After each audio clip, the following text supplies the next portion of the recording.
Hi, I'm Eric Grant at Sailrite. In this video, we're going to show you how the English point and round in die sets that come in a variety of sizes work in the HandyPress. Let's get started. We'll be setting up a round in cutter in the HandyPress, though the English point cutter works in the same manner. To demonstrate first the round and then the English point in cutters, we're going to need strips of leather. We're going to use Sailrite's leather strap cutter to make those strips.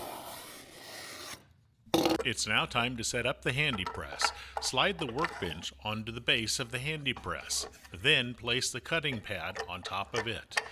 Tighten down the thumb screw on the side. Remove the round upper press plate from its keeper and screw it or thread it onto the upper shaft as shown here.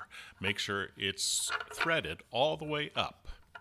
We'll be demonstrating the round in cutter, and later on we'll be demonstrating the English point cutter. We'll select the size we want, and once one size is set up, you do not need to adjust the HandyPress for any other size. Be sure the cutter's sharp edge is facing down. Depress the lever of the HandyPress. Your goal is to have the press plate come in contact with the cutter with the lever pressed all the way down. You can raise or lower the upper shaft by rotating to the left or to the right. And what you also want is the cutter to be slightly embedded in the cutting pad with that lever all the way down. When this is achieved by raising and lowering the upper shaft, you have the sweet compression. This is perfect. We recommend that you purchase a Neodymium-Iron-Boron Magnet for the best performance of these cutters. Sorry, Sailrite does not stock these. Place this magnet on the bottom of the press plate as shown here. The magnet can easily slide around on the bottom of the press plate. Now take the desired size of your cutter and place it up against the magnet as shown here.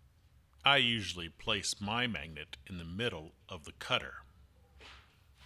And that will hold the cutter in place so that you can position your leather application without having to worry about holding the die in place, so that you can cut your leather accurately as shown here. Depress the lever and you've got a perfect cut on the end of your leather.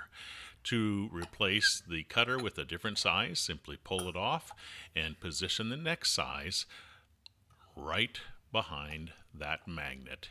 And you can slide the magnet to the front so that you can easily see where you're going to be making your cut in the next strip of leather. Now we're going to demonstrate the English point cutter. And again, we use that same magnet. We slide it to the front so that we can easily see where we're going to be placing the cut in our next strip of leather. This is a larger English point cutter. We'll demonstrate it, and then we'll demonstrate the smallest English point cutter. You may notice my technique is to lower the lever without penetrating the leather until I have it positioned perfectly. When I'm happy, I depress the lever all the way down to cut the leather. Perfect. Now let's insert the smallest of the English point in cutter, and we can show you how it works with that same magnet. This is the smallest one. Be sure the cutter side is always facing down. And again, I like to slide the cutter to the front where I can typically see where it's going to be cutting in my leather. And voila. Nice. You can order the HandyPress Economy in cutting sets, either the round or the English point, from Sailrite. And don't forget to order the HandyPress, if you haven't already, from Sailrite. Thanks for watching. If you like this video, give it a thumbs up.